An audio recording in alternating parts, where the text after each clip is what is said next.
നമസ്കാരം സുഹൃത്തുക്കളെ, എൻ്റെ പേര് സാഗർ. ഇൻഡയറക്റ്റ് ടാക്സേഷൻ്റെ പുതിയൊരു വീഡിയോയിലേക്ക് ഏവർക്കും സ്വാഗതം. അപ്പോൾ നമ്മൾ പഠിച്ചുകൊണ്ടിരിക്കുന്ന ടോപ്പിക് എന്ന് പറയുന്നത് രജിസ്ട്രേഷൻ ആയിരുന്നു.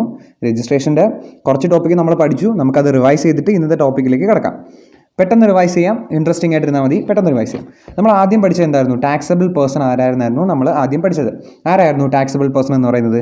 GSTയിൽ നമ്മുടെ സെക്ഷൻ 23 24 പ്രകാരം രജിസ്റ്റർ ചെയ്തിട്ടുള്ള ആൾക്കാർ, അല്ലെങ്കിൽ രജിസ്റ്റർ ചെയ്യാൻ ലയബിൾ ആയിട്ടുള്ള ആൾക്കാർ, അല്ലെങ്കിൽ വോളണ്ടറി രജിസ്ട്രേഷൻ എടുക്കുന്ന ആൾക്കാർ, അവരെയാണ് നമ്മൾ എന്തെന്ന് വിളിക്കുന്നത്? ടാക്സബിൾ പേഴ്സൺ അണ്ടർ GST എന്ന് വിളിക്കുന്നത്. അവരെയൊക്കെയാണ് നമ്മൾ എന്തെന്ന് വിളിക്കുന്നത്? ടാക്സബിൾ പേഴ്സൺ അണ്ടർ GST എന്ന് വിളിക്കുന്നത്. അത് കഴിഞ്ഞ് നമ്മൾ രജിസ്ട്രേഷനെ പറ്റിയിട്ട് കുറച്ച് കാര്യം കൂടെ പഠിച്ചു. അതായത് കമ്പൽസറി രജിസ്ട്രേഷൻ എന്താണ്, വോളണ്ടറി രജിസ്ട്രേഷൻ എന്താണെന്ന് നമ്മൾ പഠിച്ചു.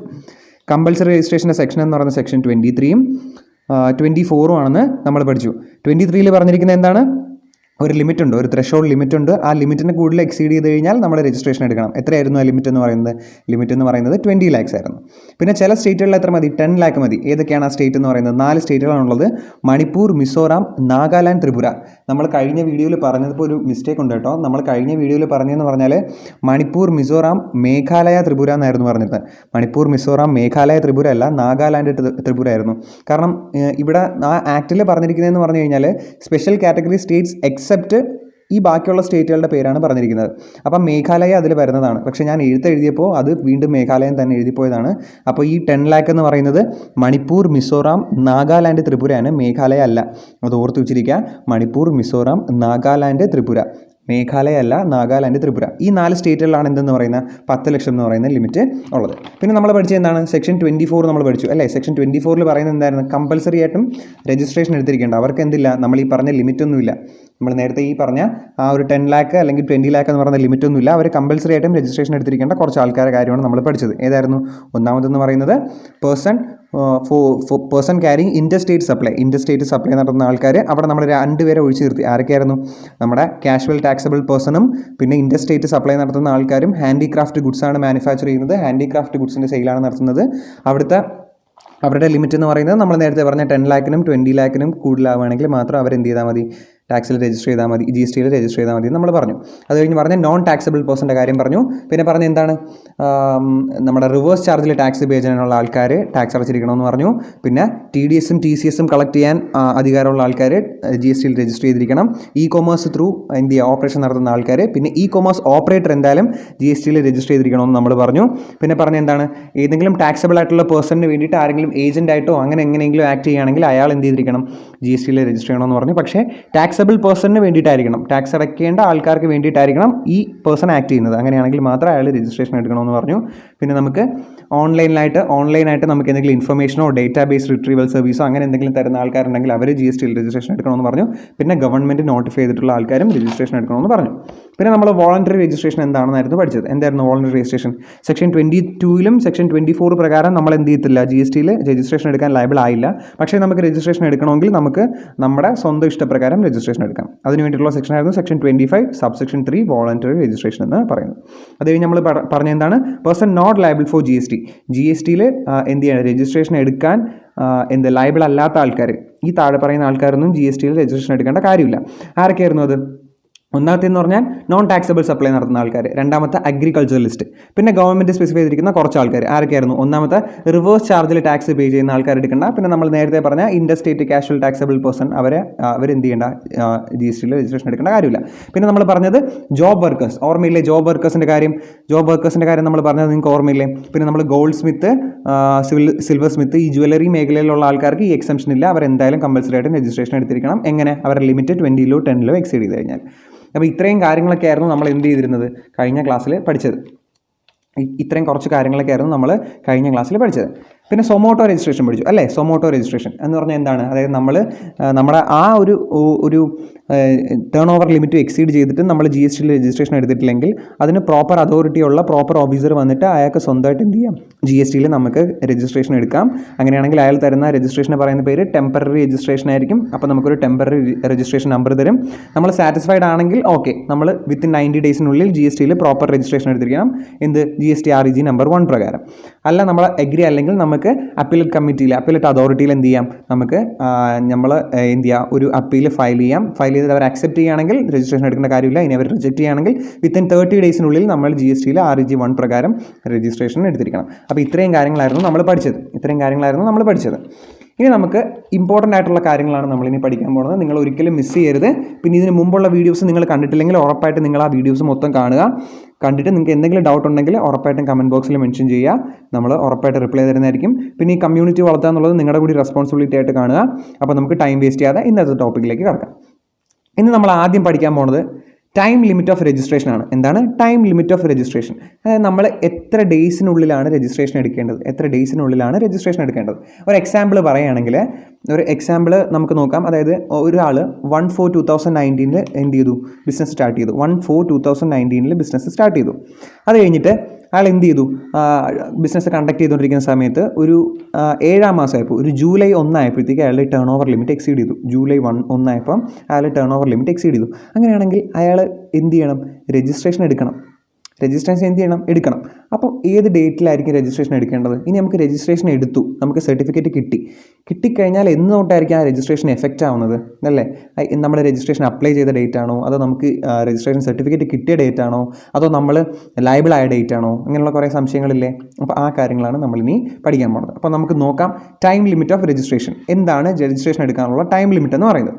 നോക്കാം. 2 പേരുടെ കാര്യം അവർ പ്രത്യേകം പറഞ്ഞിട്ടുണ്ട്. കാഷ്വൽ ടാക്സബിൾ പേഴ്സണും നമ്മുടെ നോൺ റെസിഡൻറ്റ് ടാക്സബിൾ പേഴ്സണും. അതിൻ്റെ കാരണം ഞാൻ പറഞ്ഞുതരാം. നമ്മൾ നേരത്തെ പഠിച്ചു, അതായത് നമ്മൾ നേരത്തെ പറഞ്ഞുകൊണ്ടിരുന്ന സമയത്തൊക്കെ നമ്മൾ ഡിസ്കസ് ചെയ്തൊരു പോയിൻ്റാണ്. അതായത് നമ്മൾ എപ്പോഴാണോ ലയബിൾ ആവുന്നത് അതിനുള്ളിൽ 30 ഡേയ്സിനുള്ളിൽ രജിസ്ട്രേഷൻ എടുത്താൽ മതി അല്ലേ? നമ്മൾ ഈ പറഞ്ഞ കേസിൽ അയാൾ July 1 turn over limit exceed ചെയ്തെങ്കിൽ വിത്തിൻ 30 ഡേയ്സ് GSTയിൽ രജിസ്ട്രേഷൻ എടുക്കാൻ വേണ്ടിയിട്ട് ആപ്ലിക്കേഷൻ അയച്ചാൽ മതി അല്ലേ? പക്ഷേ ഈ കാഷ്വൽ ടാക്സബിൾ പേഴ്സണും നോൺ റെസിഡൻറ്റ് ടാക്സബിൾ പേഴ്സണും ഒക്കെ ഇല്ലേ, അവർ വല്ലപ്പോഴുമാണ് നമ്മുടെ നാട്ടിൽ വരുന്നത് അല്ലേ? വല്ലപ്പോഴുമാണ് നമ്മുടെ നാട്ടിൽ വന്ന് എന്ത് ചെയ്യുന്നത്, ടാക്സബിൾ സപ്ലൈ നടത്തുന്നത്. അപ്പോൾ ഒരു കാഷ്വൽ ടാക്സബിൾ പേഴ്സൺ എന്ത് ചെയ്തു, വന്നു ഒരു സിംഗിൾ സപ്ലൈ നടത്തി എന്നിട്ട് പോയി. നമ്മൾ 30 ഡേയ്സ് ലിമിറ്റ് വെച്ച് കഴിഞ്ഞാൽ എന്ത് ചെയ്യും, ആ 30 ഡേയ്സിനുള്ളിൽ പരിപാടിയെല്ലാം കഴിഞ്ഞിട്ട് അയാളുടെ പാടിന് പോകും അല്ലേ? അപ്പോൾ എന്ത് ചെയ്യും, അവിടെ രജിസ്ട്രേഷൻ ഇല്ലാണ്ടാവും, ടാക്സ് അടയ്ക്കാതാവും, അങ്ങനെ വേറെ നമ്മൾ ഗവൺമെൻറ്റിനെ ചീറ്റ് ചെയ്യുന്ന ഒരുപാട് പരിപാടികളൊക്കെ വരും. അതുകൊണ്ടാണ് ഈ കാഷ്വൽ ടാക്സബിൾ പേഴ്സണും നോൺ റെസിഡൻറ്റും പ്രത്യേകം കാര്യങ്ങൾ പറഞ്ഞിരിക്കുന്നത്. അപ്പോൾ നമുക്ക് ആദ്യമേ അവരുടെ തന്നെ നോക്കാം. ഓക്കെ, കാഷ്വൽ ടാക്സബിൾ പേഴ്സണിൻ്റെ കാര്യം ടൈം ലിമിറ്റ് നോക്കി. കാഷ്വൽ ടാക്സബിൾ പേഴ്സൺ അല്ലെങ്കിൽ നോൺ റെസിഡൻറ്റ് ടാക്സബിൾ പേഴ്സൺ, ഇവരുടെ 2 കാര്യം നമുക്ക് ആദ്യം നോക്കാം. At least 5 days prior to the date of commencement of the business. നമ്മൾ നേരത്തെ പഠിച്ച എന്താണ്, നമ്മൾ ബിസിനസ് കമൻസ് ചെയ്ത് നമ്മൾ ടേൺ ഓവർ ലിമിറ്റ് എന്നാണോ എക്സീഡ് ചെയ്യുന്നത് അതിനുള്ളിൽ 30 ഡേയ്സിനുള്ളിൽ നമ്മൾ രജിസ്ട്രേഷൻ എടുത്താൽ മതി എന്നല്ലേ പറഞ്ഞത് അല്ലേ? പക്ഷേ ഇവർക്ക് 2 പേർക്കും ബിസിനസ് തുടങ്ങുന്നതിന് 5 ദിവസം മുമ്പ് നിങ്ങൾ എന്ത് ചെയ്തിരിക്കണം, രജിസ്ട്രേഷൻ എടുത്തിരിക്കണമെന്നാണ് പറയുന്നത്. മനസ്സിലായോ? നോക്കിയോ, നിങ്ങളുടെ പറഞ്ഞ casual taxable person and non resident taxable person എന്ത് ചെയ്യണം, at least 5 days prior to the date of commencement of business commence ചെയ്യുന്നതിന് മുമ്പ്. നമ്മളീ പറഞ്ഞ ഒരു ഉദാഹരണം നിങ്ങൾ ചിന്തിച്ച് നോക്കുക. അതായത് ഒരു കാഷ്വൽ ടാക്സബിൾ പേഴ്സൺ ഒരു എക്സിബിഷന് വേണ്ടിയിട്ടാണ് നമ്മുടെ നാട്ടിൽ വരുന്നത്. എക്സിബിഷൻ വെറും 5 ദിവസത്തെ എക്സിബിഷനാണ്. അപ്പോൾ 5 ദിവസമായിരിക്കും അയാൾ എന്ത് ചെയ്യുന്നത്, ടാക്സബിൾ സപ്ലൈസ് നമ്മുടെ നാട്ടിൽ നടത്തുന്നത്. നമ്മൾ ഈ 30 ഡേയ്സ് ലിമിറ്റ് വെച്ച് എന്ത് ചെയ്യും, 5 ദിവസത്തിനുള്ളിൽ പരിപാടിയെല്ലാം കഴിഞ്ഞിട്ട് അയാളുടെ പാട്ടിന് പോകും ഇല്ലേ? പക്ഷേ നമ്മുടെ ഗവൺമെൻറ് സ്പെസിഫൈ ചെയ്ത് പറഞ്ഞിട്ടുണ്ട്, കാഷ്വൽ ടാക്സബിൾ പേഴ്സണും നോൺ റെസിഡൻറ്റ് ടാക്സബിൾ പേഴ്സണും എന്ത് ചെയ്തിരിക്കണം, ബിസിനസ് തുടങ്ങുന്നതിന് പ്രയർ ആയിട്ട് 5 ഡേയ്സിന് മുമ്പ് രജിസ്ട്രേഷൻ എടുത്തിരിക്കണം. At least 5 days prior to the date of commencement of business തുടങ്ങുന്നതിന് പ്രയറായിട്ട് 5 days മുമ്പെങ്കിലും എന്ത് ചെയ്തിരിക്കണം, രജിസ്ട്രേഷൻ എടുത്തിരിക്കണമെന്ന് നമ്മുടെ ഗവൺമെൻറ് പറഞ്ഞിട്ടുണ്ട്. ബാക്കിയുള്ള അതർ കേസസ് നമ്മൾ നേരത്തെ പറഞ്ഞ പോലെ വിത്തിൻ 30 ഡേയ്സ് നമ്മൾ GSTയിൽ രജിസ്ട്രേഷൻ എടുക്കാൻ ലയബിൾ ആയിട്ടുള്ള ഡേയ്സിന് തൊട്ട് 30 ഡേയ്സ്, അതായത് നമ്മൾ ടേൺ ഓവർ ലിമിറ്റ് എക്സീഡ് ചെയ്ത് കഴിഞ്ഞിട്ട് ഉള്ള 30 ഡേയ്സിനുള്ളിൽ രജിസ്ട്രേഷൻ എടുത്താൽ മതി. ഓക്കെ അല്ലേ? സിമ്പിൾ അല്ലേ? സിമ്പിൾ കാര്യമല്ലേ? നമ്മൾ അഡീഷണൽ ആയിട്ട് ഒന്നും പറഞ്ഞില്ല. ആകെ പറഞ്ഞ എന്താണ്, കാഷ്വൽ ടാക്സബിൾ പേഴ്സണും നോൺ റെസിഡൻറ്റും ആണെങ്കിൽ ബിസിനസ് തുടങ്ങുന്നതിന് മുമ്പ് തന്നെ 5 ദിവസത്തിന് മുമ്പിൽ എന്ത് ചെയ്തിരിക്കണം, രജിസ്റ്റർ ചെയ്തിരിക്കണം. അല്ലാതെ ബാക്കിയുള്ള എല്ലാവർക്കും നമ്മൾ എന്നാണോ ലയബിൾ ആവുന്നത്, എന്നാണോ ടേൺ ഓവർ ലിമിറ്റ് എക്സീഡ് ചെയ്യുന്നത് അതിന് ആ 30 ഡേയ്സിനുള്ളിൽ രജിസ്ട്രേഷൻ എടുത്താൽ മതി. ഓക്കെ അല്ലേ? രജിസ്ട്രേഷൻ എടുക്കുന്ന ഫോം ഏതാണ്, REG 01, GST REG 01 നമ്മൾ രജിസ്ട്രേഷൻ എടുക്കുന്നത്. സംശയമില്ലല്ലോ? സിമ്പിൾ കാര്യമല്ലേ? ഇനി നമ്മൾ നേരത്തെ പറഞ്ഞ ആ എഫക്റ്റ്, അതായത് നേരത്തെ പറഞ്ഞ എക്സാമ്പിളിൽ അയാൾ ജൂലൈ 1 എന്ത് ചെയ്തു, രജിസ്റ്റർ ചെയ്തു. ഏപ്രിൽ 1 ബിസിനസ് കമൻസ് ചെയ്തു, ജൂലൈയിൽ ടേൺ ഓവർ എക്സീഡ് ചെയ്തു. അയാൾ ജൂലൈ 2 or 3 എന്ത് ചെയ്തു, അപ്ലൈ ചെയ്തു. അയാൾക്ക് ജൂലൈ 5 എന്ത് ചെയ്തത്, കിട്ടിയത്. അങ്ങനെയാണെങ്കിൽ ഇതിൽ ഏത് ഡേറ്റ് ആയിരിക്കും ഏത് ഡേറ്റ് തൊട്ടായിരിക്കും രജിസ്ട്രേഷൻ അവൈലബിൾ ആവുന്നത്? വിത്ത് എഫക്റ്റ് എന്ന് പറയത്തില്ലേ നമ്മൾ, എന്നൊട്ടായിരിക്കും ആ രജിസ്ട്രേഷൻ എഫക്റ്റ് ആവുന്നത്? നമുക്ക് നോക്കാം. എഫക്റ്റീവ് ഡേറ്റ് ഓഫ് രജിസ്ട്രേഷൻ രജിസ്ട്രേഷൻ്റെ എഫക്റ്റീവ് ഡേറ്റ്സ് എന്തൊക്കെയാണെന്ന് നമുക്ക് നോക്കാം. ഒന്നാമത് നോക്കി, application is submitted within 30 days from the date on which he's become liable four registration. അതായത് നോർമലി നമ്മളെടുത്ത് പറഞ്ഞിരിക്കുന്നത് എന്താണ്, നമ്മൾ എന്താണോ ലയബിൾ ആവുന്നത് അവിടുന്ന് 30 daysനുള്ളിൽ രജിസ്ട്രേഷൻ എടുത്തിരിക്കണമെന്നല്ലേ പറഞ്ഞിരിക്കുന്നത്. നോർമൽ കേസ് നമ്മൾ 30 daysനുള്ളിലാണ് രജിസ്ട്രേഷൻ എടുത്തത്. 30 daysനുള്ളിൽ നമ്മൾ എന്ത് ചെയ്തു, ആപ്ലിക്കേഷൻ സബ്മിറ്റ് ചെയ്തു. രജിസ്ട്രേഷന് വേണ്ടിയിട്ടുള്ള ആപ്ലിക്കേഷൻ വിത്തിൻ 30 daysനുള്ളിൽ നമ്മൾ സബ്മിറ്റ് ചെയ്തു. അങ്ങനെയാണെങ്കിൽ date of which he become liable four registration, അതായത് നമ്മൾ രജിസ്ട്രേഷന് വേണ്ടിയിട്ട് എന്ത് ചെയ്യുക, അപ്ലൈ ചെയ്ത് കഴിഞ്ഞാൽ നമുക്ക് 3 ദിവസത്തിനുള്ളിൽ എന്ത് ചെയ്യും, നമ്മുടെ പ്രോപ്പർ ഓഫീസേഴ്സ് അതിനുള്ള റിപ്ലൈ നമുക്ക് തരും. ഒന്നെങ്കിൽ നമ്മുടെ സാധനങ്ങൾ ഓക്കെ ആണെന്ന് പറഞ്ഞിട്ട് അക്സെപ്റ്റ് ചെയ്യും, അല്ലെങ്കിൽ ഫർദർ ഇൻഫർമേഷനും കാര്യങ്ങളും വേണമെങ്കിൽ അതും പറയും. അപ്പോൾ എന്തായാലും റിപ്ലൈ നമുക്ക് 3 ദിവസത്തിനുള്ളിൽ തരും. 3 daysനുള്ളിൽ നമുക്ക് റിപ്ലൈ എന്തായാലും തരും. പക്ഷേ നമ്മൾ ആ രജിസ്ട്രേഷൻ അഫക്റ്റ് ആവുന്നത് എന്നോട്ടാണ്, നമ്മൾ ലയബിൾ ആവുന്ന ഡേറ്റ് എന്നാണോ അന്ന്. മനസ്സിലായില്ലേ? ഇത് പ്രോപ്പറായിട്ടുള്ള കാര്യമാണ് പറയുന്നത്. അത് കറക്റ്റായിട്ട് നമ്മൾ എന്നാണോ ലയബിളായിട്ട് 30 daysനുള്ളിൽ തന്നെ നമ്മൾ എന്തെടുത്തു, രജിസ്ട്രേഷന് വേണ്ടിയിട്ട് ആപ്ലിക്കേഷൻ സബ്മിറ്റ് ചെയ്തു. അങ്ങനെയാണെങ്കിൽ എന്നാണോ ലയബിൾ ആവുന്നത് അന്ന് തൊട്ടായിരിക്കും ആ രജിസ്ട്രേഷൻ എന്ന് പറയുന്നത് ആപ്ലിക്കബിൾ. മനസ്സിലായില്ലേ? ഡേറ്റ് ഓഫ് നോക്കിയേ, എഫക്റ്റീവ് ഡേറ്റ് ഓഫ് രജിസ്ട്രേഷൻ എന്നാണ് നോക്കിയേ, date of which he become liable four registration. അവൻ എന്നാണോ GSTയിൽ രജിസ്ട്രേഷൻ എടുക്കാൻ ലയബിൾ ആയത് ആ ഡേറ്റ് മുതൽ, നമ്മൾ ലയബിൾ ആയ ഡേറ്റ് എന്നാണോ അത് മുതൽ ആ രജിസ്ട്രേഷൻ എഫക്റ്റീവ് ആയിരിക്കും. ഓക്കെ അല്ലേ? ഇനി രണ്ടാമത്തെ കേസ്, അവൻ 30 daysനുള്ളിൽ എന്ത് ചെയ്തില്ല, രജിസ്ട്രേഷന് വേണ്ടിയിട്ട് അപ്ലൈ ചെയ്തില്ല.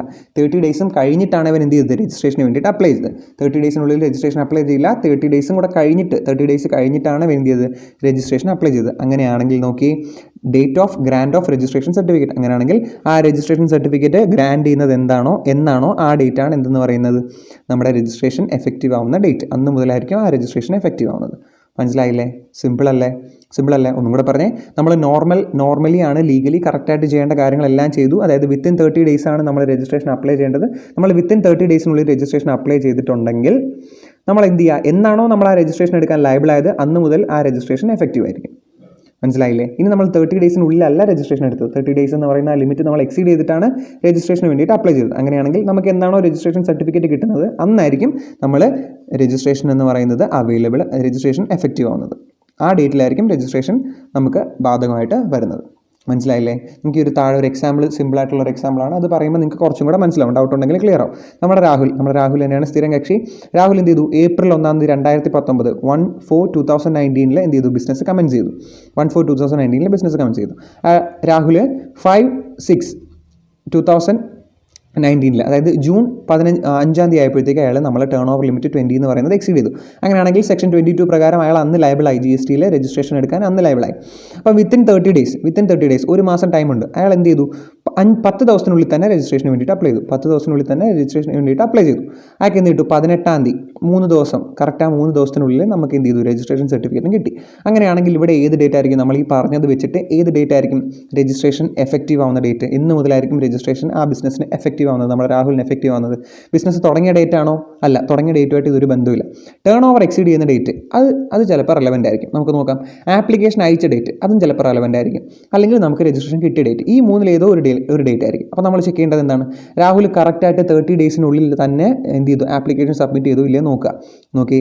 രാഹുൽ നമ്മൾ ലയബിൾ ആയത് 5/6 വിത്തിൻ 10 days തന്നെ 10th ഡേയിൽ 10ാമത്തെ ദിവസം എന്ത് ചെയ്തു, നമ്മുടെ രാഹുൽ എന്ത് ചെയ്തു, രജിസ്ട്രേഷന് വേണ്ടിയിട്ട് അപ്ലൈ ചെയ്തു. അപ്പം വിത്തിൻ 30 days അല്ലേ? അപ്പോൾ ഏത് ഡേറ്റ് ആയിരിക്കും, എന്നാണോ ലയബിൾ ആയത് ആ ഡേറ്റ്, ഈ ഡേറ്റ് ആയിരിക്കും എന്തെന്ന് പറയുന്നത് നമ്മുടെ രജിസ്ട്രേഷൻ എഫക്റ്റീവ് ആവുന്ന ഡേറ്റ്. ഓക്കെ, ഇനി രണ്ടാമത്തെ സിറ്റുവേഷൻ ആലോചിച്ച് നോക്കി.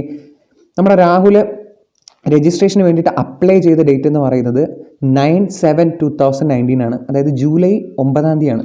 30 ദിവസവും കഴിഞ്ഞു, പിന്നെ 2-3 ദിവസം കൂടെ കഴിഞ്ഞു. 33 ദിവസമൊക്കെ ആയപ്പോഴാണ് രാഹുൽ എന്ത് ചെയ്തത്, രജിസ്ട്രേഷന് വേണ്ടിയിട്ട് അപ്ലൈ ചെയ്തത്.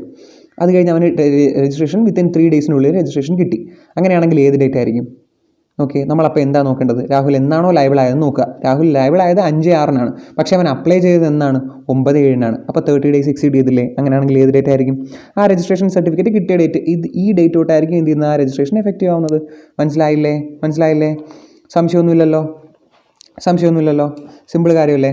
ഇനി നമുക്ക് അടുത്ത കാര്യത്തിലോട്ട് പോകാം. അടുത്തതെന്ന് പറഞ്ഞാൽ UIN. അടുത്തെന്താണ്? UIN, അതായത് യൂണീക്ക് ഐഡൻറ്റിഫിക്കേഷൻ നമ്പർ. എന്താണ് unique identification number? Unique identification number എന്ന് പറഞ്ഞാൽ നമ്മൾ എന്ത് ചെയ്യുക, നമ്മളെ മാത്രം എല്ലാവർക്കും GST രജിസ്ട്രേഷൻ എടുക്കുന്ന ആൾക്കാർക്ക് കൊടുക്കുന്ന ഒരു യൂണിക് ഐഡൻറ്റിഫിക്കേഷൻ നമ്പർ. അതിൽ നമ്മളൊരു സ്പെസിഫൈഡ് കാറ്റഗറിയിലെ ആൾക്കാരെ പറ്റിയിട്ടാണ് ഇപ്പോൾ പഠിക്കാൻ പോകുന്നത്.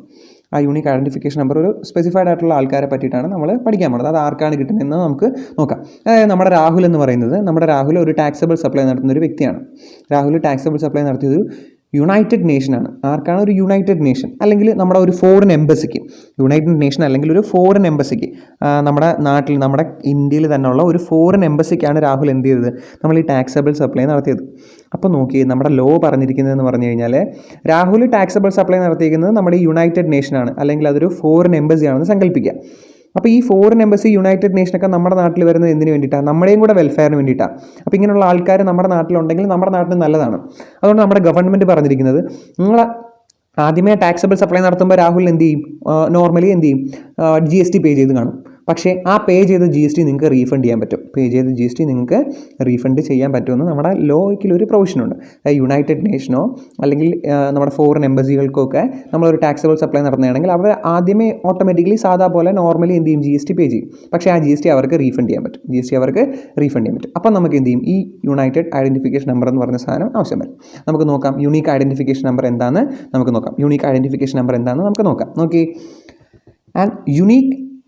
And United Nation or foreign embassy, നമ്മുടെ ഫോറിൻ എംബസി അല്ലെങ്കിൽ United Nation embassy of foreign country is registered to obtain UIN, അതായത് unique identification number from GST portal. നമ്മുടെ GST പോർട്ടലിൽ എന്ത് ചെയ്തു, നമ്മുടെ ഈ ഫോറിൻ എംബസികളോ അല്ലെങ്കിൽ യുണൈറ്റഡ് നേഷൻസോ എന്ത് ചെയ്തു, നമ്മുടെ UIN കിട്ടാൻ വേണ്ടിയിട്ട്, അതായത് നമ്മുടെ രജിസ്ട്രേഷൻ കിട്ടാൻ വേണ്ടിയിട്ട് നമ്മുടെ GST പോർട്ടലിൽ അപ്ലൈ ചെയ്തു. Okay, the UIN is needed for claiming a refund of tax paid on notification or notified supplies received by them. അതായത് നമ്മൾ നേരത്തെ പറഞ്ഞില്ലേ, ഈ യുണൈറ്റഡ് നേഷനോ ഫോറിൻ എംബസികൾക്കോ ഗുഡ്സ് നമ്മൾ ടാക്സബിൾ സപ്ലൈ നടത്തി കഴിഞ്ഞാൽ അതിലടയ്ക്കുന്ന ടാക്സ്, അവർ പേ ചെയ്യുന്ന ടാക്സ് അവർക്ക് റീഫണ്ട് ചെയ്യണമെങ്കിൽ അവർക്ക് എന്ത് വേണം, നമ്മൾ ഈ പറഞ്ഞ UIN വേണം, യൂണിക് ഐഡൻറ്റിഫിക്കേഷൻ നമ്പർ വേണം. അതിൻ്റെ അടുത്ത് അവർ GST രജിസ്ട്രേഷൻ എടുത്തിരിക്കണം. അതാണ് ഇവിടെ പറയുന്നത്. പക്ഷേ എല്ലാ സപ്ലൈക്കും ഇല്ല കേട്ടോ, ഗവൺമെൻറ് നോട്ടിഫൈ ചെയ്തിരിക്കുന്ന സപ്ലൈസിന് മാത്രമേ ഉള്ളൂ. ഞാൻ ജസ്റ്റ് നിങ്ങൾ തിയറി ആയിട്ട് മാത്രം പഠിച്ചു, ഇതിൻ്റെ കണക്കൊന്നും വരത്തില്ല കേട്ടോ. അവിടെ നോക്കി, the proper officer may, upon submission of application, prescribed form on recommendation of Ministry of External Affairs, Government of India, assign a UIN, അതായത് unique identification number, to said person and issue registration certificate within 3 days from the date of submission of application. Okay, നമുക്ക് അറിയാവുന്ന കാര്യം തന്നെയാണ് പറഞ്ഞിരിക്കുന്നത്. അതായത് proper officer എന്ത് ചെയ്യും, ഇവരെ ആപ്ലിക്കേഷൻ തന്നിട്ടുണ്ടെങ്കിൽ ആപ്ലിക്കേഷൻ വിത്തിൻ 3 ഡേയ്സിനുള്ളിൽ ഓക്കെ ആണെങ്കിൽ അവർക്ക് UIN കൊടുക്കും, അതായത് നമ്മുടെ രജിസ്ട്രേഷൻ സർട്ടിഫിക്കറ്റും കൊടുക്കും. പക്ഷേ റെക്കമെൻഡേഷൻ ഓഫ് നമ്മുടെ മിനിസ്ട്രി ഓഫ് എക്സ്റ്റേണൽ അഫയേഴ്സ്, നമ്മുടെ ആഭ്യന്തര കാര്യങ്ങളൊക്കെ ഉള്ള നമ്മുടെ ഇന്ത്യൻ മിനിസ്ട്രി എന്ത് ചെയ്തിരിക്കണം, പറഞ്ഞിരിക്കണം. അതായത് അവരൊരു യൂണിയൻ എംബസിയാണ്, യുണൈറ്റഡ് എംബസിയാണ്, അല്ലെങ്കിൽ ഒരു ഫോറിൻ എംബസി നമ്മുടെ നാട്ടിൽ നമുക്ക് വേണ്ടിയിട്ട് വർക്ക് ചെയ്യണമെന്ന് നമ്മുടെ GST കൗൺസിലിനോട് അല്ലെങ്കിൽ പ്രോപ്പർ ഓഫീസറോട് പറഞ്ഞിരിക്കണം. സിമ്പിൾ കാര്യമാണ്, നിങ്ങൾ വേറെ ഒന്നും ചിന്തിക്കേണ്ട. അതായത് UIN നമ്മൾ ഈ പറഞ്ഞ യുണൈറ്റഡ് നേഷൻസിനോ അല്ലെങ്കിൽ ഫോറിൻ എംബസികൾക്കോ എന്ത് ആവശ്യം വരും, എപ്പോഴും അവർ പേ ചെയ്യുന്ന GST റീഫണ്ട് ചെയ്യാൻ വേണ്ടിയിട്ട്. പക്ഷേ അവർക്ക് അത് എപ്പോഴേ കൊടുക്കൂ, നമ്മുടെ പ്രോപ്പർ ഓഫീസറെ അവർ ആപ്ലിക്കേഷൻ കിട്ടിയിട്ട് നമ്മുടെ മിനിസ്ട്രിയോട് ചോദിക്കും, മിനിസ്ട്രി ഓഫ് ഫോറിൻ അഫയേഴ്സിനോട് ചോദിച്ചിട്ട് അവർക്ക് കൊടുക്കണോ വേണ്ടെന്ന് ചോദിച്ചിട്ട് അവരുടെ റെക്കമെൻഡേഷൻ പ്രകാരമായിരിക്കും നമ്മൾ എന്ത് ചെയ്യുന്നത്, ഈ സർട്ടിഫിക്കറ്റ് ഇഷ്യൂ ചെയ്യുന്നതും അവർക്ക് UIN നമ്പർ കൊടുക്കുന്നതും. ഓക്കെ അല്ലേ, ഡൗട്ടൊന്നും ഇല്ലല്ലോ. ഇനി നോക്കിയേ, 1 രജിസ്ട്രേഷൻ പെർ സ്റ്റേറ്റ്. ഇതിനെ പറ്റിയിട്ട് ഞാൻ നോട്ട്സ് ഒന്നും എഴുതിയിട്ടില്ല, കാരണം നമുക്കെല്ലാം അറിയാവുന്ന കാര്യമാണിത്. 1 രജിസ്ട്രേഷൻ പെർ സ്റ്റേറ്റ്. നമ്മുടെ സ്റ്റേറ്റിൽ നമുക്ക് ഒരു രജിസ്ട്രേഷൻ്റെ ആവശ്യമുള്ളൂ. അതായത് എനിക്ക് കേരളയിൽ എന്ത് ചെയ്യുന്നുണ്ട്, കുറേ ബ്രാഞ്ച് ഉണ്ട്. കേരളയിൽ കാസർഗോഡ്, കണ്ണൂർ, നമ്മുടെ എറണാകുളത്ത്, ട്രിവാൻഡ്രം, കൊല്ലം, അങ്ങനെ നമ്മുടെ ഒരുപാട് ഡിസ്ട്രിക്റ്റിൽ എന്ത് ചെയ്തു, കുറച്ച് ബ്രാഞ്ച് അധികം ഉണ്ടെന്ന് സങ്കല്പിക്കുക, ഒരു 5-6 ബ്രാഞ്ച് ഉണ്ടെന്ന് സങ്കല്പിക്കാം. അപ്പം നമ്മൾ ഓരോ ബ്രാഞ്ചിനും എന്ത് ചെയ്യേണ്ട, സെപ്പറേറ്റ് ആയിട്ട് GST രജിസ്ട്രേഷൻ എടുക്കേണ്ട കാര്യമില്ല. നമുക്ക് എന്ത് ചെയ്തു, ഒരു സ്റ്റേറ്റിൽ ഒരു രജിസ്ട്രേഷൻ്റെ ആവശ്യമേ ഉള്ളൂ. പക്ഷേ നമുക്ക് അവിടെ ഒരു ഓപ്ഷനുണ്ട്. അതായത് എനിക്ക് വേണമെങ്കിൽ എന്ത് ചെയ്യാം, എൻ്റെ കാസർഗോഡ് ബ്രാഞ്ചിന് വേറെ രജിസ്ട്രേഷൻ എടുക്കാം, കൊല്ലത്തെ ബ്രാഞ്ചിന് വേറെ രജിസ്ട്രേഷൻ എടുക്കാം, നമ്മുടെ ഇഷ്ടമാണ്. മനസ്സിലായില്ലേ? അപ്പം നമ്മുടെ ലോ പറയുന്നത് എന്താണ്, ഒരു സ്റ്റേറ്റിൽ ഒരു രജിസ്ട്രേഷൻ്റെ കാര്യം മാത്രമേ ഉള്ളൂ. ഒരു പാൻ്റെ കീഴിലാണെങ്കിൽ അവർക്ക് ആ ഒരു സ്റ്റേറ്റിൽ ഒരു രജിസ്ട്രേഷൻ്റെ ആവശ്യം മാത്രമേ ഉള്ളൂ. എൻ്റെ എല്ലാ ബ്രാഞ്ചുകൾക്കും, കേരളത്തിലുള്ള എല്ലാ ബ്രാഞ്ചുകൾക്കും കൂടെ എനിക്ക് ഒരു രജിസ്ട്രേഷൻ മതി. ഇനി അല്ല, എനിക്ക് വേണമെങ്കിൽ എന്ത് ചെയ്യാം, എൻ്റെ ഓരോ ലൊക്കേഷനിലുള്ള എന്ത് ചെയ്യുക, ബ്രാഞ്ചുകൾക്ക് ഓരോ രജിസ്ട്രേഷൻ എടുക്കാം. അവിടെ തെറ്റൊന്നുമില്ല. പക്ഷേ നമ്മുടെ ലോയിൽ കമ്പൽസറി ആയിട്ട് പറഞ്ഞിരിക്കുന്നത് എന്താണ്, ഒരു സ്റ്റേറ്റിൽ ഒരു രജിസ്ട്രേഷൻ മതി. നിങ്ങൾ ഓർത്ത് വെച്ചിരിക്കുക. കണക്കുകളിലൊക്കെ ചിലപ്പം ട്വിസ്റ്റ് ചെയ്ത് ചോദിക്കാൻ വരുന്ന ഒരു പോയിൻ്റാണ് ഇത്, നിങ്ങൾ ഓർത്ത് വെച്ചിരിക്കുക. ഇനി നമുക്ക് അടുത്ത പോയിന്റ് എന്ന് നോക്കാം. Registration of A unit located in special economic zone SEZ. നമ്മൾ പറഞ്ഞതാണ് സ്പെഷ്യൽ എക്കണോമിക് സോണിനെ പറ്റിയിട്ട്. എന്തായാലും ഞാൻ ഒന്നും കൂടെ പറയാം. സ്പെഷ്യൽ എക്കണോമിക് സോൺ എന്ന് പറഞ്ഞാൽ എന്താണ്? അതായത് നമ്മുടെ ബാക്ക്വേർഡ് ആയിട്ട് നിൽക്കുന്ന സ്ഥലങ്ങളുണ്ട് അല്ലേ, അതായത് ഈ വില്ലേജസ് ഒക്കെ പോലെ സ്ഥലങ്ങളുണ്ട്. അവിടെയൊക്കെ ഡെവലപ്മെൻറ്റ് വളരെ കുറവായിരിക്കും, ആൾക്കാരുടെ ലിറ്ററസി റേറ്റ് ഒക്കെ വളരെ കുറവായിരിക്കും, ഡെവലപ്മെൻറ്റും വളരെ കുറവായിരിക്കും. അപ്പോൾ നമ്മുടെ ഗവൺമെൻറ് എന്ത് ചെയ്യും? അതൊരു സ്പെഷ്യൽ എക്കണോമിക് സോണായിട്ട് പ്രിസ്ക്രൈബ് ചെയ്യും. സ്പെഷ്യൽ എക്കണോമിക് സോണായിട്ട് അത് ഗവൺമെൻറ് നോട്ടിഫൈ ചെയ്യും. എന്നിട്ട് ഓരോ മാനുഫാക്ചറിങ് യൂണിറ്റ്സ് ഒക്കെ ഇന്ത്യയിൽ തുടങ്ങാൻ വരുമ്പോൾ പറയും, നിങ്ങളൊരു കാര്യം ചെയ്യും, നിങ്ങളുടെ സ്പെഷ്യൽ എക്കണോമിക് സോണിൽ തുടങ്ങുക, അങ്ങനെയാണെങ്കിൽ നിങ്ങൾക്ക് 100% ടാക്സ് കൺസെഷൻ ഇത്ര നാളത്തേക്ക് തരാം. അത് കഴിഞ്ഞിട്ടുള്ള അടുത്ത 5 വർഷത്തേക്ക് ഞങ്ങൾ 50% ടാക്സ് കൺസെഷൻ തരാം. അങ്ങനെ ഒരുപാട് ഓഫറുകൾ വെച്ച് കൊടുക്കും. അതിനൊക്കെയാണ് സ്പെഷ്യൽ എക്കണോമിക് സോൺ എന്ന് പറയുന്നത്. അങ്ങനെയാണെങ്കിൽ ആ നാട് ഡെവലപ്പ് ചെയ്ത് വരും, അവിടെ ഉള്ള ആൾക്കാർക്ക് എന്ത് ചെയ്യും? ജോലി കിട്ടും. അതിനൊക്കെ വേണ്ടിയിട്ടാണ് എന്ത് ചെയ്യുന്നത്? ഈ സ്പെഷ്യൽ എക്കണോമിക് സോൺ നമ്മുടെ ഗവൺമെൻറ് റെക്കഗ്നൈസ് ചെയ്തിരിക്കുന്നത്. അപ്പോൾ നമ്മുടെ GST കൗൺസിൽ പറഞ്ഞിരിക്കുന്നത് എന്താണ്? ഈ സ്പെഷ്യൽ എക്കണോമിക് സോണിൽ നമുക്ക് ഏതെങ്കിലും ബ്രാഞ്ചുകൾ ഉണ്ടെങ്കിൽ, സ്പെഷ്യൽ എക്കണോമിക് സോണിൽ നമുക്ക് ഏതെങ്കിലും ഒരു യൂണിറ്റ് ഉണ്ടെങ്കിൽ അതിന് കമ്പൽസറി ആയിട്ടും എന്ത് ചെയ്തിരിക്കണം? ഒരു പ്രത്യേകം രജിസ്ട്രേഷൻ എടുത്തിരിക്കണം. ഡൗട്ട് ഇല്ലല്ലോ. കാരണം എന്താണ്? അവരുടെ ടാക്സ് റേറ്റും കാര്യങ്ങളൊക്കെ വേറെ വേറെ അല്ലേ, അതുകൊണ്ടാണ് ഗവൺമെൻറ് അങ്ങനെ പറഞ്ഞിരിക്കുന്നത്. ഓക്കെ അല്ലേ? അപ്പോൾ നമ്മൾ പറഞ്ഞ 2 കാര്യം മാത്രമേ ഉള്ളൂ. ഒരു സ്റ്റേറ്റിൽ ഒരു രജിസ്ട്രേഷൻ മതി, പക്ഷേ സ്പെഷ്യൽ എക്കണോമിക് സോൺ ഉണ്ടെങ്കിൽ അവിടെ എന്ത് ചെയ്യണം? കമ്പൽസറി ആയിട്ടും സെപ്പറേറ്റ് രജിസ്ട്രേഷൻ വേണം. പക്ഷേ നമുക്ക് വേണമെങ്കിൽ ഓരോ ബ്രാഞ്ചുകൾക്കും എന്ത് ചെയ്യാം? സെപ്പറേറ്റ് രജിസ്ട്രേഷൻ എടുക്കാം. അത് നമ്മുടെ ഇഷ്ടമാണ്, അതിൽ തെറ്റൊന്നും ഇല്ല. ഓക്കെ അല്ലേ? ഇനി നമുക്ക് ഡീംഡ് രജിസ്ട്രേഷൻ എന്താണെന്ന് നോക്കാം. ഡീംഡ് രജിസ്ട്രേഷൻ, അതായത് നമ്മൾ ചില രജിസ്ട്രേഷൻസിനെ നമ്മൾ ഡീംഡ് രജിസ്ട്രേഷനായിട്ട് കണക്കാക്കും. ഏതാണെന്ന് നോക്കാം. ഒരു എക്സാമ്പിൾ പറയുകയാണെങ്കിൽ നിങ്ങൾക്ക് ഇതിനെ നമ്മൾ സിമ്പിളായിട്ട് റിയൽ വേൾഡിൽ തന്നെ കാര്യം പറയാം. അതായത് നമ്മൾ രജിസ്റ്റർ ചെയ്തിരിക്കുന്നത്, നമ്മൾ ടാക്സ് അടയ്ക്കുന്ന GSTയിൽ എത്ര ടാക്സ് അടയ്ക്കുന്നുണ്ട്? CGST അടയ്ക്കണം, SGST അടയ്ക്കണം, UTGST അടയ്ക്കണം, IGST അടയ്ക്കണം അല്ലേ? അപ്പോൾ ഓരോ ആക്ച്വലി നമ്മൾ എന്ത് ചെയ്യണം? GST അടയ്ക്കണം. അപ്പോൾ ഓരോന്നിനും ഓരോ രജിസ്ട്രേഷൻ്റെ ആവശ്യമുണ്ടോ? അതാണ് ഡീംഡ് രജിസ്ട്രേഷൻ്റെ പോയിന്റിൻ്റെ റെലവൻസ്. അതായത് നമ്മുടെ GST കൗൺസിലിൽ നമുക്ക് പറഞ്ഞിട്ടുണ്ട്, നമ്മുടെ ഗവൺമെൻറ് തന്നെ നമ്മളോട് പറഞ്ഞിട്ടുണ്ട് എന്താണ്? അതിൻ്റെ ആവശ്യമില്ല.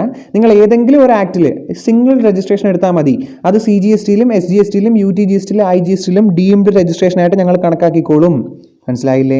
അതായത് നമ്മൾ ഒരു രജിസ്ട്രേഷൻ എടുത്താൽ മതി, ഈ 4 ആക്റ്റിലും നമ്മളത് ഡീംഡ് രജിസ്ട്രേഷനായിട്ട് കണക്കാക്കിക്കോളും. നിങ്ങൾ ഒരു ആപ്ലിക്കേഷൻ കൊടുത്താൽ മതി, ആ ആപ്ലിക്കേഷൻസിലെ ഇൻഫർമേഷൻ തന്നെ ആയിരിക്കും നിങ്ങൾ എല്ലാത്തിലും രജിസ്ട്രേഷൻ എടുക്കണമെങ്കിലും കൊടുക്കേണ്ടത്. അതുകൊണ്ട് ഞങ്ങളത് ഡീംഡ് ആപ്ലിക്കേഷനായിട്ട് കണക്കാക്കിക്കോളും, ഡീംഡ് രജിസ്ട്രേഷനായിട്ട് കണക്കാക്കിക്കോളും. എല്ലാത്തിനും ഒരു രജിസ്ട്രേഷൻ മതി എന്നാണ് പറഞ്ഞിരിക്കുന്നത്.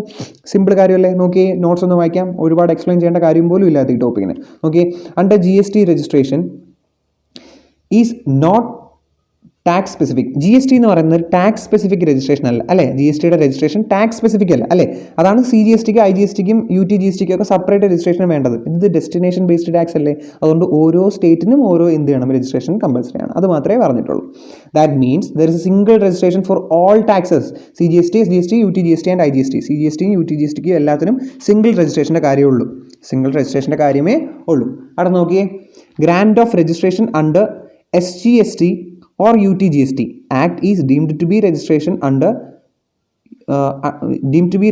or UIN grant under CGST Act. അതായത് നമ്മൾ SGSTയിലും UTGSTയിലും ആണ് നമ്മൾ എന്ത് ചെയ്യുന്നത്? ഏതെങ്കിലും ഇപ്പം നമ്മൾ കേരളത്തിലാണ് എന്ത് ചെയ്യുന്നത്? രജിസ്ട്രേഷന് വേണ്ടിയിട്ട് അപ്ലൈ ചെയ്യുന്നത്. അങ്ങനെയാണെങ്കിൽ അത് ഓട്ടോമാറ്റിക്കലി എങ്ങോട്ടും കൂടെ ആയിക്കോളും, നമ്മുടെ സെൻട്രലിന് വേണ്ടിയിട്ടും ആയിക്കോളും. അല്ലെങ്കിൽ IGST ഉണ്ടെങ്കിൽ IGSTക്ക് വേണ്ടിയിട്ട് ഓട്ടോമാറ്റിക്കലി ആ ആപ്ലിക്കേഷൻ ആയിക്കോളും. അതാണ് ഡീംഡ് രജിസ്ട്രേഷൻ എന്ന് പറയുന്നത്. ഡൗട്ട് ഇല്ലല്ലോ? അതായത് അതിൻ്റെ സിമ്പിളായിട്ട് പറയുകയാണെങ്കിൽ ഒരു ആക്റ്റിൽ നമ്മൾ എന്തെടുത്താൽ മതി? രജിസ്ട്രേഷൻ എടുത്താൽ മതി, ഓട്ടോമാറ്റിക്കലി അത് എല്ലാത്തിലും ആപ്ലിക്കബിൾ ആയിക്കോളും. സിമ്പിളല്ലേ?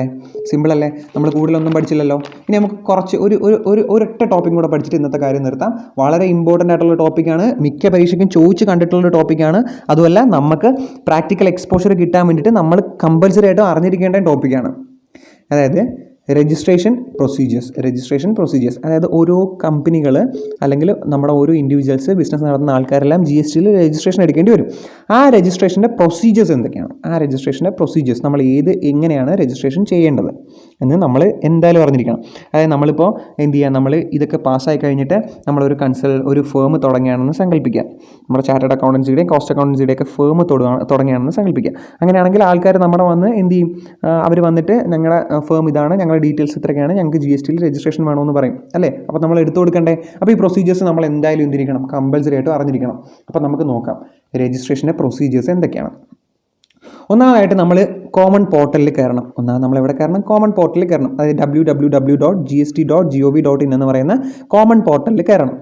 ഓക്കെ, നമ്മൾ രാഹുലിന് വേണ്ടിയിട്ടാണ് രജിസ്ട്രേഷൻ എടുക്കുന്നതെന്ന് സങ്കല്പിക്കുക. നമ്മളൊരു ഫേം നടത്തുകയാണ്. രാഹുൽ എന്ത് ചെയ്തു, അവൻ്റെ ഡീറ്റെയിൽസ് എല്ലാം കൊണ്ട് എൻ്റെ അടുത്ത് വന്നിട്ട് പറയുകയാണ് എനിക്ക് രജിസ്ട്രേഷൻ എടുക്കണം. ഓക്കെ, എടുക്കാം. നമ്മൾ ആദ്യമേ കമ്പ്യൂട്ടർ അങ്ങോട്ട് ഓണാക്കിയിട്ട് www.gst.gov.in എന്ന് പറയുന്ന സൈറ്റിൽ അങ്ങോട്ട് കയറിയില്ലേ. എന്നിട്ട് അതിൻ്റെ രജിസ്ട്രേഷൻ്റെ സെക്ഷൻ എടുത്തിട്ട് രജിസ്ട്രേഷൻ്റെ ഫോം അങ്ങോട്ട് ഫില്ല് ചെയ്യാൻ തുടങ്ങി. നമ്മുടെ രജിസ്ട്രേഷൻ്റെ ഫോം ഏതായിരുന്നു നമുക്കറിയാം, REG1 GST REG1 അതാണ് രജിസ്ട്രേഷൻ്റെ ഫോം. അപ്പോൾ നമ്മൾ എന്ത് ചെയ്തു, GST ആപ്ലിക്കേഷൻ ഫോം നമ്മൾ ഫില്ല് ചെയ്യാൻ തുടങ്ങി. ഫോമിൻ്റെ പേര് GST REG01. അത് നമ്മൾ ഫില്ല് ചെയ്യാൻ തുടങ്ങി. ആ ഫോമിന് 2 പാർട്ടുണ്ട്, പാർട്ട് 1, പാർട്ട് എയും പാർട്ട് ബിയും. എത്ര പാർട്ടുണ്ട്, പാർട്ട് എയും പാർട്ട് ബിയും, 2 പാർട്ടാണുള്ളത്. പാർട്ട് എയിൽ കുറേ ബേസിക് ആയിട്ടുള്ള കാര്യങ്ങളാണ് പൂരിപ്പിക്കാനുള്ളത്. അത് നമ്മൾ പൂരിപ്പിക്കുക. രാഹുൽ ചോദിച്ചു പേരെന്താണ്, പേര് പറഞ്ഞു, pan number, mobile number, email ID, അതുപോലുള്ള ബേസിക് ആയിട്ടുള്ള ഇൻഫർമേഷൻസ് ആണ് നമ്മുടെ പാർട്ട് എയിലുള്ളത്. ആ പാർട്ട് എയിൽ നമ്മൾ ആ ബേസിക് ആയിട്ടുള്ള ഇൻഫർമേഷൻസ് ഒക്കെ അടിച്ചു കൊടുത്തു. അപ്പോൾ മൊബൈൽ നമ്പർ ഇമെയിലും നമ്മൾ അടിച്ചു കൊടുത്തില്ലേ. അപ്പോൾ നമ്മൾ ഇപ്പോൾ സിമ്പിളായിട്ട് പറയുകയാണെങ്കിൽ നമ്മൾ ഏതൊരു ആപ്പിലും മൊബൈൽ നമ്പറും ഇമെയിൽ ID അടിച്ചു കൊടുത്തു കഴിഞ്ഞാൽ നമ്മുടെയാണോ എന്ന് അറിയാൻ വേണ്ടിയിട്ട് അവരെന്ത് ചെയ്യും, വെരിഫൈ ചെയ്യാൻ വേണ്ടിയിട്ട് ഒരു OTP അയക്കും അല്ലേ. അതുപോലെ നമ്മൾ GST പോർട്ടൽ നമ്മൾ ആ ഇൻഫർമേഷൻസ് ഒക്കെ അടിച്ചിട്ട് സബ്മിറ്റ് അടിക്കുന്ന ആ സമയത്ത് എന്ത് ചെയ്യും, രാഹുലിൻ്റെ ഫോണിലോട്ട് ഒരു മെസ്സേജ് പോകും. അതായത് GSTയിൽ നിങ്ങൾക്ക് രജിസ്റ്റർ ചെയ്യാൻ വേണ്ടിയിട്ടുള്ള OTP എന്ന് പറയുന്നത് ഇതാണ്. അപ്പോൾ രാഹുലിൻ്റെ മൊബൈലിൽ OTP ഒന്നും നമ്മൾ ആ മൊബൈലിൻ്റെ OTP അടിച്ചു കൊടുത്തു.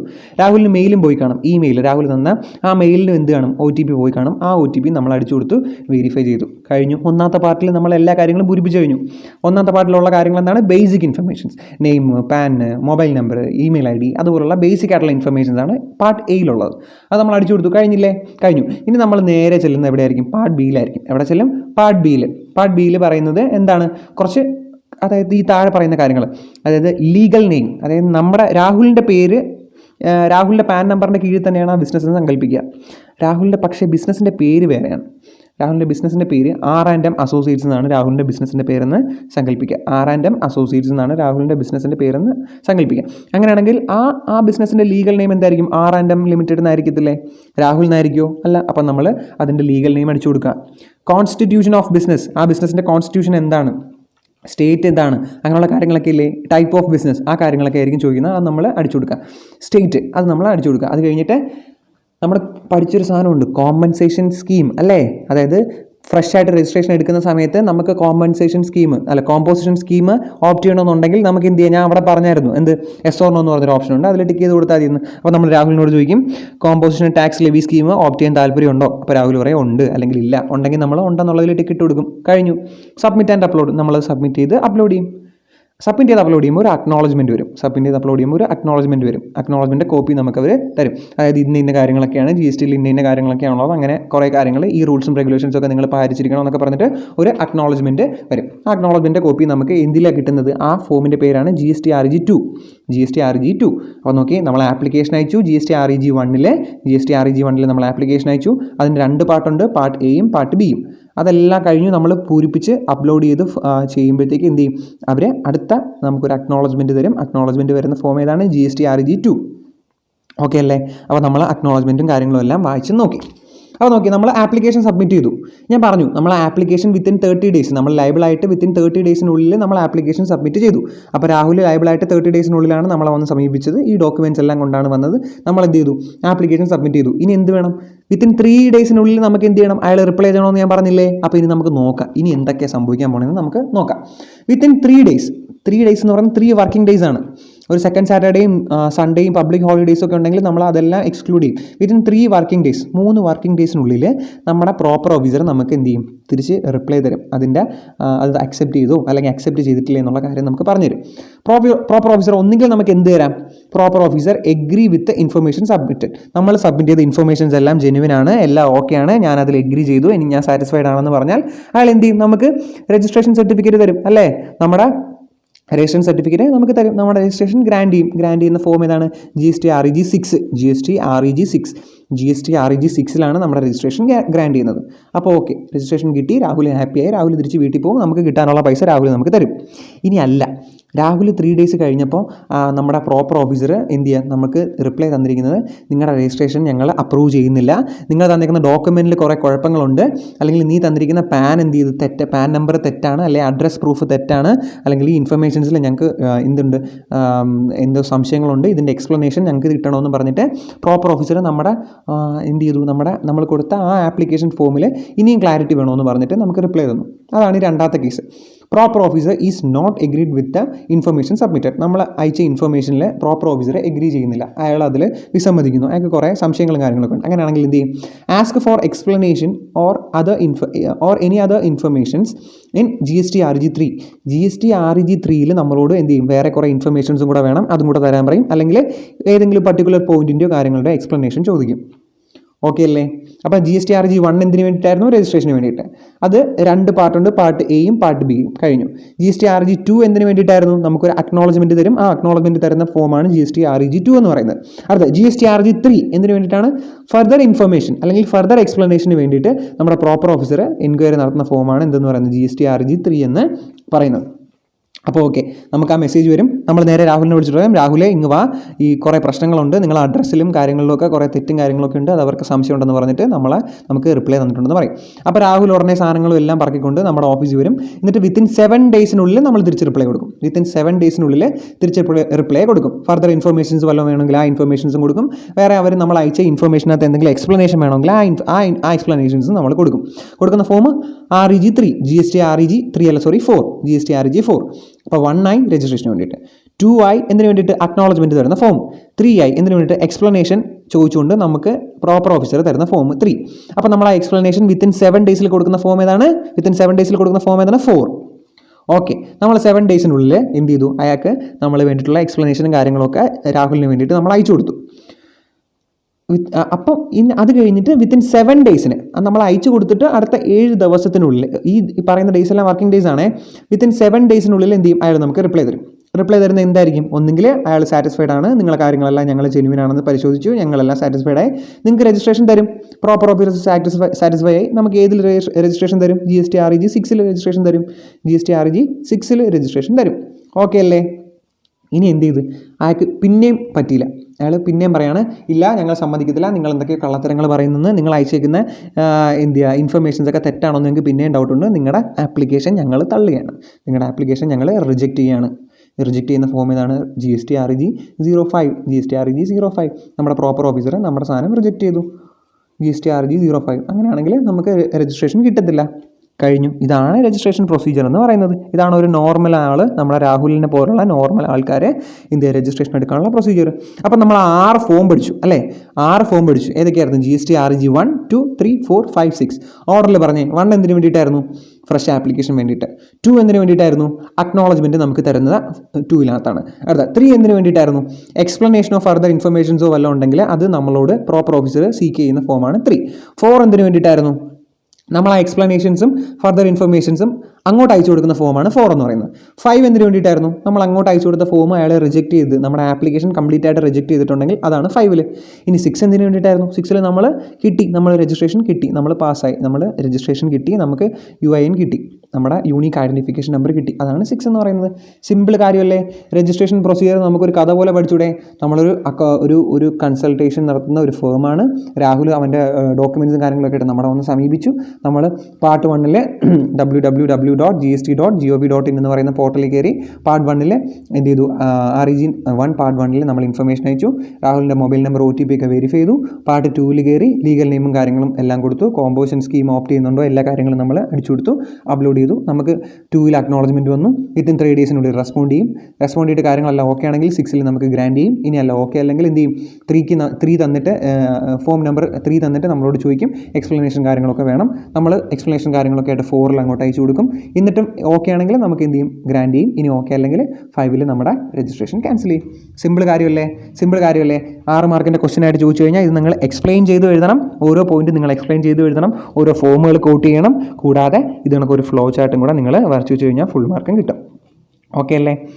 സംശയം വല്ലതും ഉണ്ടെങ്കിൽ നിങ്ങൾ ഉറപ്പായിട്ടും ചോദിക്കുക, കമൻറ്റ് ബോക്സിൽ മെൻഷൻ ചെയ്യുക. ഇനി ഇതിൽ കുറച്ച് കാര്യങ്ങൾ നമ്മൾ ഓർത്ത് വെച്ചിരിക്കണം. ആദ്യം നമുക്ക് ഈ ഒരു പോയിന്റ് വായിക്കുന്നതിന് മുമ്പ് താഴെ ആ നോട്ടെന്ന് പറഞ്ഞ് എഴുതി വെച്ചിരിക്കുന്ന കാര്യം നമുക്കൊന്ന് വായിച്ചു നോക്കാം. നോക്കേ, ഈ നോട്ടിൽ പറഞ്ഞിരിക്കുന്ന കാര്യം എന്താണെന്ന് പറഞ്ഞാൽ, നമ്മൾ പറഞ്ഞില്ലേ വിത്തിൻ 7 ഡേയ്സിനുള്ളിലാണ് നമ്മുടെ പ്രോപ്പർ ഓഫീസർ എന്ത് ചെയ്യേണ്ടത്? നമ്മൾ എക്സ്പ്ലനേഷന് വേണ്ടിയിട്ട് നമ്മളോട് ചോദിക്കും അല്ലേ? എക്സ്പ്ലനേഷൻ ചോദിച്ചിട്ട് നമ്മൾ എക്സ്പ്ലനേഷൻ കൊടുക്കും. അങ്ങനെ എക്സ്പ്ലനേഷൻ കൊടുത്തിട്ട് 7 ദിവസത്തിനുള്ളിൽ എന്ത് ചെയ്യണം? ഈ പ്രോപ്പർ ഓഫീസർ പറയണം ഞങ്ങൾ റിജക്റ്റ് ചെയ്യുന്നു അല്ലെങ്കിൽ ഞങ്ങൾ അപ്രൂവ് ചെയ്യുന്നു അല്ലേ? അല്ലെങ്കിൽ നമ്മൾ ആപ്ലിക്കേഷൻ അയച്ചിട്ട് 3 ഡേയ്സിനുള്ളിൽ പ്രോപ്പർ ഓഫീസർ എന്ത് ചെയ്യണം പറയുന്നു, ഞങ്ങൾ അക്സെപ്റ്റ് ചെയ്യുന്നു അല്ലെങ്കിൽ ഞങ്ങൾ റിജക്ട് ചെയ്യുന്നു അല്ലേ. അപ്പോൾ 3 ഡേയ്സും 7 ഡേയ്സും, തുടക്കത്തിൽ 3 ഡേയ്സ്, എന്നിട്ട് പിന്നെ എക്സ്പ്ലനേഷൻ വല്ലതും ഉണ്ടെങ്കിൽ 7 ഡേയ്സ്. ഈ 3 ഡേയ്സിനും 7 ഡേയ്സിനുള്ളിൽ നമ്മുടെ പ്രോപ്പർ ഓഫീസർ നമുക്ക് എന്ത് ചെയ്തില്ല, റിപ്ലൈ ഒന്നും തന്നില്ല. അങ്ങനെയാണെങ്കിൽ നമ്മൾ എന്ത് ചെയ്യും, അത് ഡീംഡ് ടു ബി അപ്രൂവ്ഡ് ആയിട്ട് കണക്കാക്കും. നമ്മുടെ ആപ്ലിക്കേഷൻ അപ്രൂവ് ആയെന്ന് നമ്മൾ സങ്കല്പിക്കും, അന്ന് മുതൽ രജിസ്ട്രേഷൻ കിട്ടിയതായിട്ട് നമ്മൾ സങ്കല്പിക്കും. ഓക്കെ, നമ്മുടെ തെറ്റാണോ? അല്ല, പ്രോപ്പർ ഓഫീസറാണ് ഈ 3 ഡേയ്സിനും 7 ഡേയ്സിനുള്ളിൽ നമുക്ക് റിപ്ലൈ തരേണ്ടത്, അയാൾ തന്നില്ല, നമ്മുടെ തെറ്റല്ല. അപ്പോൾ നമ്മൾ എന്ത് ചെയ്യും, ഡീംഡ് അപ്രൂവൽ ആയിട്ട് അതിനെ കണക്കാക്കും. അതാണ് നോട്ടിൽ പറഞ്ഞിരിക്കുന്നത്. നോക്കിയേ, if proper officer fail to take any actions within 3 days, 3 working ഡേയ്സിനുള്ളിൽ. ഈ 3 ഡേയ്സ് ഏതാണ്? തുടക്കത്തിലെ കാര്യം. From the date of submission of application, നമ്മൾ ആപ്ലിക്കേഷൻ അയച്ചിട്ടാണ്, ആ ഡേറ്റ് ആണ് 3 ഡേയ്സ്. ഇനി 7 ഡേയ്സ് എന്നാണ്? 7 ഡേയ്സ് നമ്മളോട് എക്സ്പ്ലനേഷൻ സീക്ക് ചെയ്ത് 7 days. From the date of providing explanation for granting of registration shall be deemed to have been approved. ആ registration നമ്മൾ അപ്രൂവ് ആയതായിട്ട് ഡീം ചെയ്യും, അപ്രൂവ് ആയിട്ട് നമ്മൾ കണക്കാക്കും. ഓക്കെ അല്ലേ? സിമ്പിൾ കാര്യമല്ലേ? ഇനി നമുക്ക് ആ മുകളിൽ നമ്മൾ നേരത്തേക്ക് വേണ്ടി മാറ്റി വെച്ചിരുന്ന ടോപ്പിക്ക് എന്താണെന്ന് നോക്കാം. അതായത് ഇതിൽ പറഞ്ഞിരിക്കുന്നതെന്ന് പറഞ്ഞാൽ, അതായത് നമ്മൾ ഈ പറഞ്ഞ നോർമൽ പ്രൊസീജിയർ അല്ലേ, രാഹുലിൻ്റെ പ്രൊസീജിയർ നമ്മൾ പറഞ്ഞില്ലേ, ഇത് നോർമൽ ആയിട്ടുള്ള ആൾക്കാർക്ക് വേണ്ടിയിട്ടാണ് പറഞ്ഞിരിക്കുന്നത്. ഇനി ഈ രാഹുൽ എന്ന് പറയുന്ന ഒരു നോൺ റെസിഡൻറ്റ് ടാക്സബിൾ പേഴ്സൺ ആണ്, ഇന്ത്യക്ക് പുറത്തുള്ള പക്ഷേ ടാക്സബിൾ ആയിട്ടുള്ള ഒരു പേഴ്സൺ ആണ്. അല്ലെങ്കിൽ TDSും TCSും കളക്ട് ചെയ്യുന്ന ഒരു ടാക്സബിൾ പേഴ്സൺ ആണ്, ഒരു TDSും TCSും കളക്ട് ചെയ്യുന്ന ഒരു ടാക്സബിൾ പേഴ്സൺ ആണ്. അല്ലെങ്കിൽ നമ്മൾ ഇൻ്റർനെറ്റിൻ്റെ ഓൺലൈൻ സർവീസുകൾ പ്രൊവൈഡ് ചെയ്യുന്ന, ഓൺലൈൻ ഡേറ്റാബേസ് ആക്സസ് ഒക്കെ നമുക്ക് പ്രൊവൈഡ് ചെയ്യുന്ന കാര്യം നമ്മൾ നേരത്തെ പഠിച്ചില്ലേ, ഇന്ന് റിവൈസ് ചെയ്തപ്പോഴും ഞാൻ ഈ പോയിന്റ് പറഞ്ഞു. അങ്ങനെയുള്ള ഒരാളാണ്. അങ്ങനെയൊക്കെയുള്ള ആൾക്കാരാണെങ്കിൽ എന്ത് ചെയ്യണം, ഈ പ്രൊസീജിയർ അല്ല അവർക്ക് ഉള്ളത്, അവർക്ക് ഈ പ്രൊസീജിയർ ആപ്ലിക്കബിൾ അല്ല. അപ്പോൾ നമുക്ക് നോക്കാം. The person shall opt registration by the above said procedure except the following. നമുക്ക് ഈ താഴെ പറയുന്ന 3 പേര് ഒഴികെ ബാക്കിയുള്ള എല്ലാ ആൾക്കാർക്കും മുകളിൽ പറയുന്ന കാര്യങ്ങൾ ബാധകമാണ്. ആ പ്രൊസീജിയറിൽ രജിസ്ട്രേഷൻ എടുത്താൽ മതി. ആ 3 പേര് ആരൊക്കെയാണെന്ന് നമുക്ക് നോക്കാം. നോൺ റെസിഡൻറ്റ് ടാക്സബിൾ പേഴ്സൺ, നമ്മൾ പറഞ്ഞു non resident taxable person, a person supplying online information and database access or retrieval service from a place outside India to a non resident taxable recipient. അതായത് നമ്മൾ നേരത്തെ പറഞ്ഞ കാര്യം തന്നെയാണ്. അതായത് ഇന്ത്യക്ക് പുറത്തുനിന്ന് നമുക്ക് ഓൺലൈനായിട്ട് ഏതെങ്കിലും ഡേറ്റാബേസ് ആക്സസോ അല്ലെങ്കിൽ ഡേറ്റാബേസിൽ ഏതെങ്കിലും ഡേറ്റ റിട്രീവൽ സർവീസോ ഒക്കെ തരുന്ന ആൾക്കാരുണ്ടെങ്കിൽ അവർക്ക് ഈ കാര്യം ബാധകമല്ല. മൂന്നാമത്തെ ആരാണ്? TDSും TCSും കളക്ട് ചെയ്യാൻ അധികാരമുള്ള ആൾക്കാർ. ഇവരെയൊക്കെ നമ്മൾ അതിൽ പഠിച്ചതാണ് അല്ലേ, ആദ്യമേ പഠിച്ച കമ്പൽസറി രജിസ്ട്രേഷൻ വരുമ്പോൾ അതിനകത്ത് പറഞ്ഞ ആൾക്കാരാണ് ഇവരൊക്കെ. TDSും TCSും കളക്ട് ചെയ്യാൻ ഉള്ള ആൾക്കാർ, അതായത് സെക്ഷൻ 51 പ്രകാരവും 52 പ്രകാരവും TDSും TCSും കളക്ട് ചെയ്യുന്ന ആൾക്കാർ, ഇവർക്ക് ഈ പ്രൊസീജിയർ ബാധകമല്ല. അപ്പോൾ സാധാ ഈ ആൾക്കാരുടെ നമ്മൾ ഈ പറഞ്ഞ ഈ 3 ആൾക്കാരുടെ ഈ കാറ്റഗറി പെടുന്ന ഒരാളെ നമ്മൾ മാറ്റി നിർത്തി. ആരാണ്? Casual taxable person. സാധാ നമ്മൾ ഈ 3 പേര് പറയുമ്പോൾ അവിടെ ആദ്യം കാണുന്ന ഒരാളാണ് കാഷ്വൽ ടാക്സബിൾ പേഴ്സൺ. ആ കാഷ്വൽ ടാക്സബിൾ പേഴ്സൻ്റെ കാര്യം എന്ത് ഇവിടെ പറയാൻ അല്ലേ? അപ്പോൾ നിങ്ങൾ ഓർത്തോ, കാഷ്വൽ ടാക്സബിൾ പേഴ്സൻ്റെ കാര്യം ഇവിടെ പറഞ്ഞിട്ടില്ലല്ലോ. അപ്പോൾ അതിൻ്റെ അർത്ഥം കാഷ്വൽ ടാക്സബിൾ പേഴ്സണും നമ്മൾ ഈ പറഞ്ഞ നോർമൽ പ്രൊസീജിയറിലായിരിക്കും എന്ത് ചെയ്യുന്നത്, ടാക്സിന് വേണ്ടി നമ്മുടെ GSTയിൽ രജിസ്ട്രേഷൻ എടുക്കേണ്ടിയിരുന്നത്. ഓക്കെ അല്ലേ? ഡൗട്ടുണ്ടോ? ഒന്നും കൂടെ പറയണം, ആ പോയിന്റ് ഒന്നും കൂടെ പറയാം. അതായത് നമ്മൾ ഈ പറഞ്ഞ ടാക്സ് പ്രൊസീജിയേഴ്സ് ഈ 3 പേർക്ക് ബാധകമല്ല. അതായത് ഈ 3 പേര് ഈ ടാക്സ് പ്രൊസീജിയർ വഴിയല്ല GSTയിൽ രജിസ്ട്രേഷൻ എടുക്കേണ്ടത്. ആരൊക്കെയാണ്? നോൺ റെസിഡൻറ്റ് ടാക്സബിൾ പേഴ്സൺ, പിന്നെ രണ്ടാമത് നമുക്ക് ഓൺലൈൻ സർവീസുകൾ ഔട്ട്സൈഡ് ഇന്ത്യയിൽ നിന്ന് പ്രൊവൈഡ് ചെയ്യുന്ന ആൾക്കാർ, മൂന്നാമത് TDSും TCSും കളക്ട് ചെയ്യാൻ അധികാരമുള്ള ആൾക്കാർ. ഇവർ 3 പേർക്ക് ഈ പ്രൊസീജിയർ അല്ല നമ്മൾ ഫോളോ ചെയ്യേണ്ടത്. ഓക്കെ അല്ലേ? അപ്പോൾ ഇനി നമുക്ക് വേറൊരു കാര്യം കൂടെ നോക്കാം. ഇനി ആ ഒരു കാര്യം കൂടെ കഴിഞ്ഞിട്ട് നമുക്ക് നിർത്താം, ഇന്നത്തെ ഈ ലെക്ചർ നിർത്താം. അതെന്താണെന്ന് ഞാൻ പറഞ്ഞുതരാം. അതായത് നമ്മളിപ്പം ഫോട്ടോഷോപ്പിൻ്റെ കാലമാണല്ലേ. ഫോട്ടോഷോപ്പിൻ്റെ കാലം എന്ന് പറയുന്നത് തന്നെ തെറ്റാണ്. ഫോട്ടോഷോപ്പൊക്കെ ഔട്ട്ഡേറ്റഡ് ആയിട്ട് കൊല്ലം 5-6 അതിനേക്കാളും അഡ്വാൻസ്ഡ് ആയിട്ടുള്ള ഒരുപാട് സോഫ്റ്റ്വെയർസ് നമ്മുടെ നാട്ടിലുണ്ട്. നമ്മൾ ഈ ആപ്ലിക്കേഷൻ ഫോമും കാര്യങ്ങളെല്ലാം അയക്കുന്നത് ഓൺലൈനായിട്ടല്ലേ, ഫിസിക്കലായിട്ട് ഒരു ബന്ധവുമില്ല. അപ്പോൾ നമ്മൾ ഈ ഓൺലൈനായിട്ട് ഈ കാര്യങ്ങളെല്ലാം അയക്കുമ്പോൾ നമ്മൾ എന്ത് ചെയ്യും, ഫോട്ടോഷോപ്പും കാര്യങ്ങളും വെച്ചിട്ട് നമുക്ക് ഇഷ്ടംപോലെ മാൽ പ്രാക്ടീസ് നടത്താൻ പറ്റും. ഇപ്പോൾ സപ്പോസ് എനിക്കൊരു ബിസിനസ്സേ ഇല്ലെന്ന് സങ്കല്പിക്കുക. ബിസിനസ്സിന് ഓഫീസില്ല, പ്രിമൈസില്ല, ഒന്നുമില്ല. ഞാൻ ഫേക്ക് ആയിട്ടുള്ളൊരു അഡ്രസ്സാണ് ക്രിയേറ്റ് ചെയ്യുന്നത്, ഫേക്ക് ആയിട്ടുള്ള അഡ്രസ് പ്രൂഫാണ് ക്രിയേറ്റ് ചെയ്ത് കൊടുക്കുന്നത് നമ്മൾ ഈ പറഞ്ഞ ഫോട്ടോഷോപ്പും അതുപോലുള്ള സോഫ്റ്റ്വെയർസൊക്കെ ഉപയോഗിച്ചിട്ട്. അങ്ങനെയാണെങ്കിലൊന്ന് ആലോചിച്ച് നോക്കിയേ, ഫിസിക്കൽ വെരിഫിക്കേഷൻ ഒന്നുമില്ല അല്ലേ. അപ്പം നമ്മുടെ ഗവൺമെൻറ് പുതിയൊരു പ്രൊവിഷൻ ഇറക്കിയിട്ട് പറയുകയാണ്, നിങ്ങൾക്ക് ഞങ്ങൾ ഈ പറഞ്ഞ ആപ്ലിക്കേഷൻ ഫോമൊക്കെ വെച്ചിട്ട് നിങ്ങൾക്ക് രജിസ്ട്രേഷൻ ഞങ്ങൾ തന്നു, ഓക്കെ ഞങ്ങളെല്ലാം തന്നു, പക്ഷേ ഞങ്ങളുടെ പ്രോപ്പർ ഓഫീസർക്ക് അധികാരമുള്ള നമ്മുടെ പ്രോപ്പർ ഓഫീസർക്ക് ഒരു ഡൗട്ടുണ്ട്, നിങ്ങളുടെ അഡ്രസ്സിൽ എന്തെങ്കിലും വ്യത്യാസമുണ്ട്, അല്ലെങ്കിൽ നിങ്ങളുടെ അഡ്രസ്സ് മാൽ പ്രാക്ടീസ് ചെയ്തതാണോ, അങ്ങനെ ഞങ്ങൾക്ക് എന്തെങ്കിലും ഡൗട്ടുണ്ട്. അങ്ങനെയാണെങ്കിൽ എന്ത് ചെയ്യും, പ്രോപ്പർ ഓഫീസർ ഒരാളെ പറഞ്ഞു വിടും, ഈ അഡ്രസ്സ് ഫിസിക്കൽ വെരിഫിക്കേഷൻ നടത്തിയിട്ട് വാ, ഈ ബിസിനസ് ഉള്ളതാണോ, ഈ അഡ്രസ്സൊക്കെ ഉള്ളതാണോ, റിയൽ ആണോ എന്ന് വെരിഫിക്കേഷൻ നടത്തിയിട്ട് വരാൻ പറയും. അയാൾ എന്ത് ചെയ്യും, വെരിഫിക്കേഷൻ നടത്തിയിട്ട് റിപ്പോർട്ട് നമ്മുടെ ഓഫീസർക്ക് കൊടുക്കും.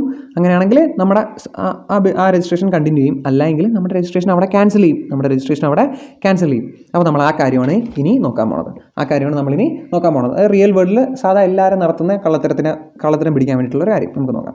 Physical verification by proper officer. നമ്മൾ പ്രോപ്പർ ഓഫീസർ നടത്തുന്ന ഫിസിക്കൽ വെരിഫിക്കേഷൻ.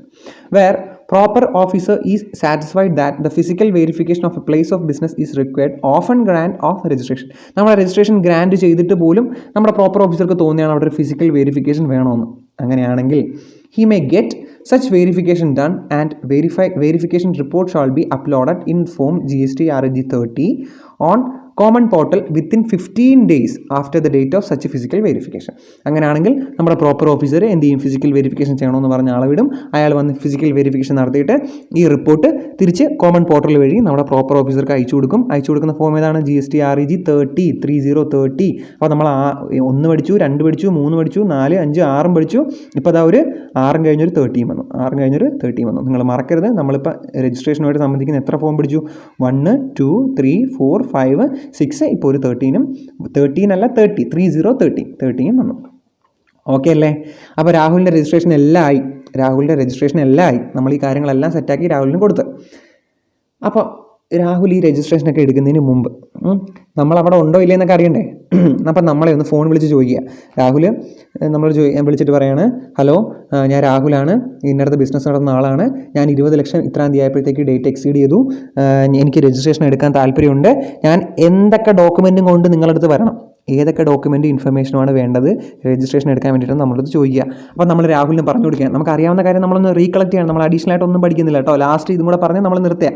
രാഹുലിൻ്റെ അടുത്ത് ഫോൺ വിളിച്ചപ്പോൾ രാഹുലിൻ്റെ അടുത്ത് നമ്മൾ പറഞ്ഞു കൊടുക്കുകയാണ്, രാഹുലെ, നിൻ്റെ പാൻ കാർഡ് വേണം, നിൻ്റെ പാൻ ഇൻഫർമേഷൻ ഞങ്ങൾക്ക് വേണം, ഒരു മൊബൈൽ നമ്പറും ഒരു ഇമെയിൽ ഐ ഡിയും വേണം, ആക്റ്റീവായിട്ട് നിൽക്കുന്ന ഒരു മൊബൈൽ നമ്പർ ഇമെയിൽ ഐ ഡിയും വേണം, പ്ലേസ് ഓഫ് ബിസിനസ്, നിൻ്റെ ബിസിനസ്സുമായിട്ട് സംബന്ധിക്കുന്ന ഡോക്യുമെൻറ്റ്സുകളെല്ലാം വേണം, ബാങ്ക് ആൻഡ് അക്കൗണ്ട് ഡീറ്റെയിൽസ്, ബാങ്കിൻ്റെ ഡീറ്റെയിൽസും അക്കൗണ്ട് ഡീറ്റെയിൽസും IFSC കോഡ് അങ്ങനെയുള്ള കാര്യങ്ങളെല്ലാം വേണം. പിന്നെ നിൻ്റെ ബിസിനസ്സൊക്കെ ഏതെങ്കിലും പാർട്ണർ ഉണ്ടോ, ഡയറക്ടേഴ്സ് ഉണ്ടോ, പ്രൊമോട്ടേഴ്സ് ഉണ്ടോ, അവരുടെ എല്ലാവരെയും പാൻ ഉൾപ്പെടെയുള്ള എല്ലാ ഡീറ്റെയിൽസും വേണം. പിന്നെ ഡീറ്റെയിൽസ് ഓഫ് ഓതറൈസ്ഡ് സിഗ്നറ്ററീസ്, അതായത് നിങ്ങളുടെ ബിസിനസ്സിന് വേണ്ടിയിട്ട് ഒപ്പിട്ട് കൊടുക്കുന്ന ആൾക്കാരില്ലേ, അതായത് നിങ്ങൾക്ക് ഒരു 10 പാർട്ണർ ഉണ്ടെന്ന് വിചാരിക്കുക. പക്ഷേ അതോറിറ്റി ഉള്ളത് 2 പേർക്കാണ്. കാര്യങ്ങളെല്ലാം ബിസിനസ് നോക്കി നടത്തുന്ന ബിസിനസ്സിന് വേണ്ടിയിട്ട് ഒപ്പിട്ട് കൊടുക്കുന്ന 2 പേരാണ്. അങ്ങനെയാണെങ്കിൽ ആ സിഗ്നേച്ചർ ചെയ്യാൻ അധികാരമുള്ള അതോറിറ്റിയുള്ള ആൾക്കാരെ അവരുടെ ഡീറ്റെയിൽസ് എല്ലാം വേണം, അവരുടെ പാൻ നമ്പറും കാര്യങ്ങളെല്ലാം വേണം. പിന്നെ നിങ്ങളെ ജൂറിസ്ഡിക്ഷനുമായിട്ടുള്ള ഡീറ്റെയിൽസ് എല്ലാം, അതായത് ഏത് സ്റ്റേറ്റിലാണ്, ഏത് ഡിസ്ട്രിക്റ്റിലാണ്, ഡിസ്ട്രിക്റ്റിൽ ഏത് പഞ്ചായത്തിലാണ്, പഞ്ചായത്തിൽ ഏത് വാർഡിലാണ്, അങ്ങനെയുള്ള ഡീറ്റെയിൽസ് എല്ലാം ഇല്ലേ, അതായത് നമ്മുടെ ജൂറിസ്ഡിക്ഷനുമായിട്ടുള്ള ഡീറ്റെയിൽസ് എല്ലാം വേണം. അപ്പോൾ ഇങ്ങനെയുള്ള കാര്യങ്ങളെല്ലാം വേണം. നമ്മൾ രാഹുലിന് പറഞ്ഞു കൊടുത്തു. അപ്പോഴാണ് രാഹുൽ ഈ സംഭവങ്ങളൊക്കെ ആയിട്ട് നമ്മളെ വന്ന് സമീപിക്കുന്നത്. അപ്പോൾ ഓക്കെ അല്ലേ? അപ്പോൾ നമ്മൾ രാഹുലിന് രജിസ്ട്രേഷൻ വരെ എത്തിച്ചു. അപ്പോൾ നമ്മൾ രജിസ്ട്രേഷനും എടുത്തു കൊടുത്തു. ഇനി നമ്മൾ രാഹുലിനെ ലാസ്റ്റ് ഒരു ടാക്സും കൂടെ അടച്ചു കഴിഞ്ഞാൽ നമ്മൾ GST മൊത്തം പഠിച്ചു കഴിഞ്ഞു അല്ലേ? അപ്പോൾ നമുക്ക് രജിസ്ട്രേഷൻ എന്നുള്ള ടോപ്പിക്കിൽ ഇന്നത്തെ ലെക്ചർ നമുക്ക് ഇവിടെ കൊണ്ട് അവസാനിക്കാം. രജിസ്ട്രേഷൻ തീർന്നിട്ടില്ല. മാക്സിമം ഇനി ഒരു വീഡിയോയിൽ മാക്സിമം നമ്മൾ രജിസ്ട്രേഷൻ എന്ന് പറയുന്ന ഈ ഒരു ടോപ്പിക്ക്, ഈ ഒരു ചാപ്റ്റർ തീർക്കാൻ പറ്റുമെന്ന് നോക്കാം. എന്തായാലും ഈ ഒരു ചാപ്റ്ററിൽ നിന്ന് കമ്പൽസറി ആയിട്ട് ഒരു 5-6 മാർക്കിന് തിയറി ക്വസ്റ്റ്യൻസ് ചോദിച്ചിരിക്കും. വളരെ എളുപ്പമായിട്ട് പഠിക്കാൻ പറ്റുന്ന ടോപ്പിക്കാണ്. നമുക്ക് റിയൽ വേൾഡ് എക്സാമ്പിൾ വെച്ചിട്ട് മനോഹരമായിട്ട് ലോജിക്കലി ചിന്തിച്ച് എഴുതാൻ പറ്റുന്ന ടോപ്പിക്കാണ്. നിങ്ങൾ മിസ് ചെയ്യരുത്. അപ്പോൾ നമുക്ക് ഈ രജിസ്ട്രേഷൻ്റെ ഒരു വീഡിയോ ആയിട്ട് നാളെ കാണാം.